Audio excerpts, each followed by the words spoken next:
Hello everyone, welcome to this tutorial. My name is Dan Alvarez and I am going to be your instructor. Here we have a very simple loop.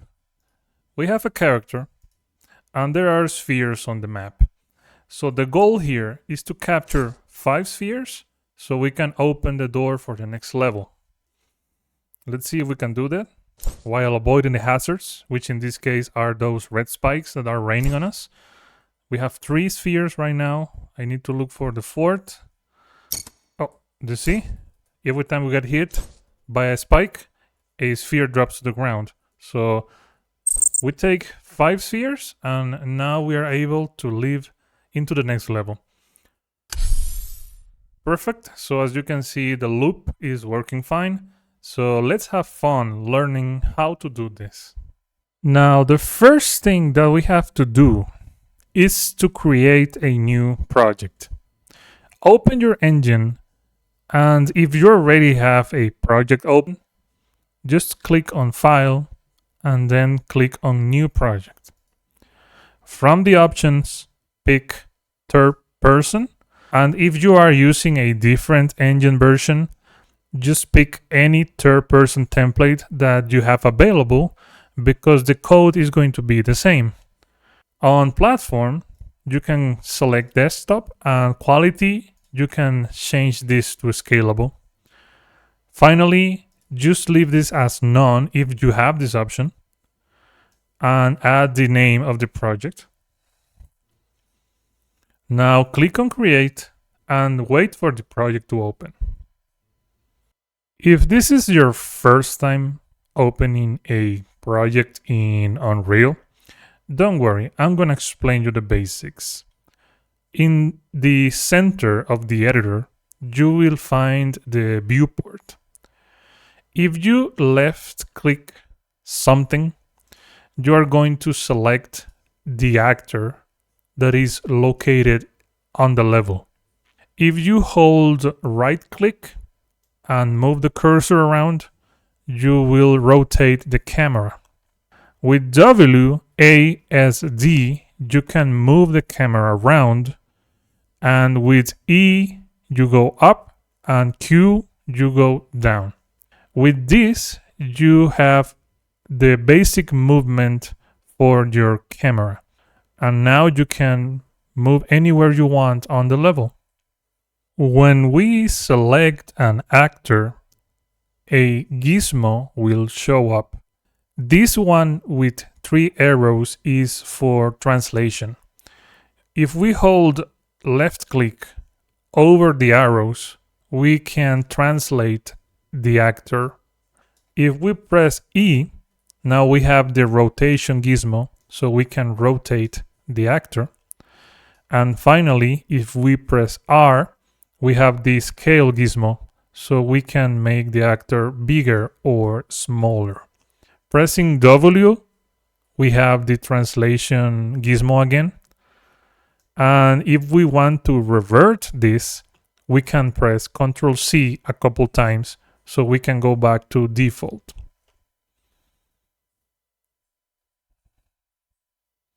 There we go. Now let's do a little exercise. Let's select this part of the cylinder and take it down a little bit around the height of the ledge. Great. Now the other part of the cylinder, you can take it down around the height of this line. So it looks a little bit like a stair. Now let's do this for the other cylinders on the map. You can select this part, but if you want to do all 3 cylinders at the same time, you can hold shift and click on this half, and then again hold shift and click on the last half. Let's get close, move this one down, and let's check the other ones. As you can see, the change has been applied to every single cylinder or half cylinder. Now for the last part, we're going to repeat the same steps, and we are going to take this down. Great. So with this, we have what is the basics of moving around the map and interacting with the actors. Congratulations.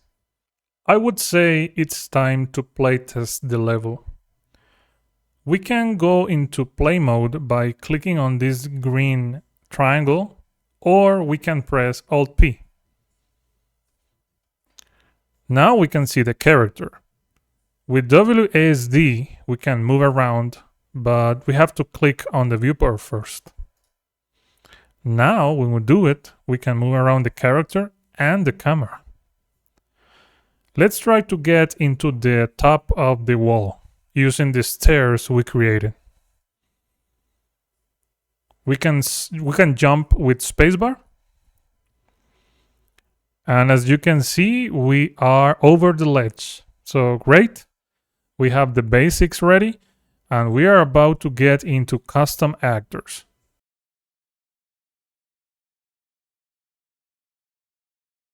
We're going to need a custom actor for this project.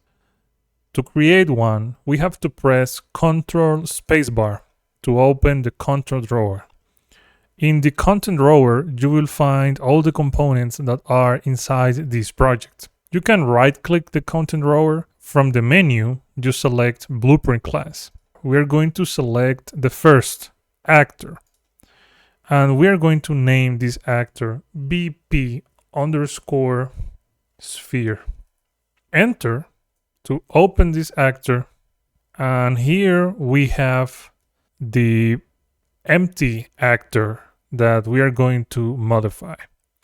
If you want to attach this tab to the main tab, click on the name of the tab. In this case is BP Sphere. Left click, hold it, and drag around the name of the level. Here we are going to see everything we need to create a new custom actor. We are going to need a couple components on our new actor. On the left, we have the Components tab. Click on Add, and now click on Sphere. This will add a sphere mesh into the actor. You can leave it as it is, or you can rename it. I'm gonna rename this to Mesh. Press Enter, compile, and you can save with Ctrl S. Now, we want to see how is this actor going to show up in the world. So click on the level map, open the content drawer with Ctrl spacebar, click on the actor icon and drag it into the map. Now let's try the level again. Go into play mode, and now we can see the new actor located in the level. As you can see, this actor is floating, but we can collide with it. So this is the first part, creating an empty actor with a basic mesh that's already located into the level. Now the next thing we have to do is to simulate physics in our actor. Click on the mesh that you just added into the actor, search for Simulate, and on the Details panel, activate this box. What this is going to do is that now the actor is going to have gravity and is able to roll in the floor. Compile, save, go to the level, and try it. As you can see, now the actor is in the floor, and we are able to push the actor around. It can slide, and it can bounce. So now our actor is simulating physics. Now from this point, we are going to remove the collision only with the player, because we want to attach these sphere actors to the player's body. So click on the mesh component, and on the Details tab, search for collision. On collision preset, select custom, and from this list we have to click on ignore pawn. By doing this, this actor is no longer going to interact with the player. So let's click on, let's save, compile, and try this out.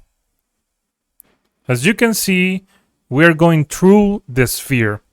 However, the camera is shaking. That is because the camera is colliding with the sphere actor. To fix that, on the same list, we have to click on Ignore Camera, and now compile, save, and try it. You will notice that we are moving through the actor and there are no issues. So this is how you remove collision with a player character. And now we can use this to attach the sphere actor into our player. We're going to need a second component on this actor, and that is going to be a sphere collision. On the component tab, click on Add and search for sphere. You notice that we have two options. The first one is use a static mesh, just like the one we already have. And the second one is a sphere collision. Select that one and rename it. I'm going to name it collision. Okay, so the sphere collision is a logical component that helps us know if there is an actor within a certain area. If you look at the viewport, you will notice that nothing has changed, and that's because this collision sphere is small, so we have to make it a little bigger. On the details panel, search for sphere radius and change this to 100. This is the area where we're going to detect if there is a player close. What we want to do is to trigger an event anytime this sphere collision detects a player. To do this, we're going to right-click the component, the sphere collision component, and on the Add Event section, look for On Component Begin Overlap. When you click this, the event graph is going to open. For a small test, we're going to right-click the event graph and search for print. There is a function that's the print text, and we're going to connect the event to this function. We are going to compile, save, and test. Now we are going to get inside the sphere actor. As you can see, every time we do this, a small hello text appears on the corner of the window. That's because the event overlap is triggering the print text function. Now from this point, we can add a more complex code to the trigger event, and that's how we're going to make the attachment possible. To keep this code in order, we're going to create a couple functions inside the player character. Open the content drawer, go to the third person folder, go to the blueprints folder, and now we find three elements. The first one is the blueprint character that we are currently using. You can double click this to open the blueprint. However, if you're on a different engine version, go to Window, click on World Settings. Now we have the World Settings tab to the right. You will find the game mode section, and this is the default game mode that we're using. Click on the selected game mode row to check all the options. Here we can find the default pawn class, and at the end we have a folder icon. Click here, and now the character is being highlighted. Double click to open. We are now inside the player character. As you can notice, we have some functions by default. These red squares represent inputs. This is how we control the character using WASD. And we also have the movement for the mouse and the jump function. You can select them all with square select. And now you can press C to add a comment around them. Now we type defaults. This is how we leave comments on our code. You can save and look at the tabs on the top. The first one is the viewport tab, and you can find the default mesh and the collision. The next tab is the construction script. This one we are not going to use. So we can close this tab, the next tab, and this one. So now we only have the viewport and the event graph. And this is where we're going to add our code. To create our first function, we're going to right-click the event graph and search for custom event. You can zoom in with the mouse wheel and rename the event to C_attach. This is my naming convention, but you can use yours by pressing F2 and renaming the event. Click drag the execution pin and search for attach actor to component. Now this is the function that we're going to use to connect the sphere actor with the player mesh. Click on the target input and connect this to the custom event node. So now this event is going to ask for a target. And if we go to the details panel on the input section, we can change the name of this. Change it to sphere actor. So we can know what type of actor we are going to connect here. Now on the left side, we are going to click on the mesh component and drag it into the event graph. We're going to connect this to the parent input. And now we know that this mesh is going to control this sphere actor. It's going to control its position. On the socket name, we're going to specify what bone we want to use. Because we are using the default mesh, we can use the head. And also on the location, we have to move this from keep relative. If we leave this as relative, it's going to the sphere is going to stay in the floor. And we don't want that. We want to snap the sphere right into the head. So we are going to change this to snap to target. The rotation rule is going to be a snap to target and also the scale. With this, the sphere is going to snap exactly into the head bone of our mesh. Now, because I know you want to try this now, let's go to the BP sphere blueprint. Remember, we have the overlap event waiting for us. Click and drag the other actor pin and type cast to BP_third person character. Using this, we have access to the events on the player character. Well, we actually have access to pretty much everything on this character, but we just want to use the function that we have just created. So click and drag this pin, search for C_attach, and now this function is asking for the sphere actor that is going to be attached to the player. We're going to right-click the event graph and search for self. And at the very end, we have a get a reference to self option. So now the player knows that we are the ones that are going to be attached. So connect this to the sphere actor. Now let's try this out right now. We're going to walk into the sphere actor. And you notice that nothing happens, which is strange because if you see in the background, every time we step inside the sphere, there is going to be some lines like energy moving on the overlap event, coming from the overlap event. And that's because it's getting triggered. So let's see what's going on. First, we need to make some changes on the components. Click on the collision and drag it inside the mesh. So now the collision is going to be the children of the mesh component. And finally, click on the mesh and drag it into the default scene root. So now this mesh is going to be the parent of the actor itself. Compile, save, and let's try again. So it's working right now.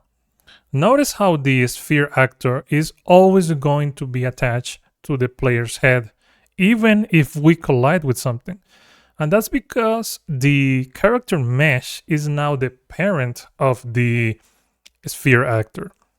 We are using a custom function and it's being triggered by a custom actor. So congratulations on learning how to do this. This is the first part of the tutorial and we're going to move on creating more actors. However, we have to understand that this is the basis of the rest of this type of coding because we are going to work with multiple actors and they are going to activate different functions inside the player character. So I know that later we are going to need a detach function as well. So let's create that inside the sphere actor. Create a custom event. I am going to name it C_detach. And here we are going to use a specific function, search for detach from actor. And what this is going to do is we are going to detach this actor from any parent. Now to try this, we can use this after the C_attach function, add a delay. This is going to be the waiting time before we call the detach. Put 2 seconds on the duration. And now on completed, search for C_detach. So what we're doing here is that after we attach this to the player, we wait 2 seconds and then we're going to detach ourselves. So this one is like calling this event. So when we try this after 2 seconds, the sphere disappears, which is not the result we want. And this is a little hard to understand. The thing is that the sphere is attached to the head, to the origin of the head. And because we are using the default option to keep relative, when we detach the sphere from the head, the sphere is actually now looking for the next location. And the next location is going to be the origin of the world, since the sphere doesn't know where it's located. So to visualize this, let's go to the level tab and try that again. After the sphere disappears, we can press F8 to leave the body of the character and move around the map freely. If we go to the origin of the map, we will find the sphere. And this is a little interesting to explain because basically the sphere is attached to the origin of the head, and when we detach the sphere, it's going to look for the next location, and the next location is going to be the origin of the world. If we want to change this, we have to change this option to keep world. So now the sphere knows where it's located in relation to the world and is going to stay there. So let's try that now. Great. So after 2 seconds, the sphere is going to stay in that location. But we still don't have the result we want because I want the sphere to fall into the ground. And the reason why this is not happening is because when we use the attach function, the simulate physics gets disabled. So we have to enable physics again.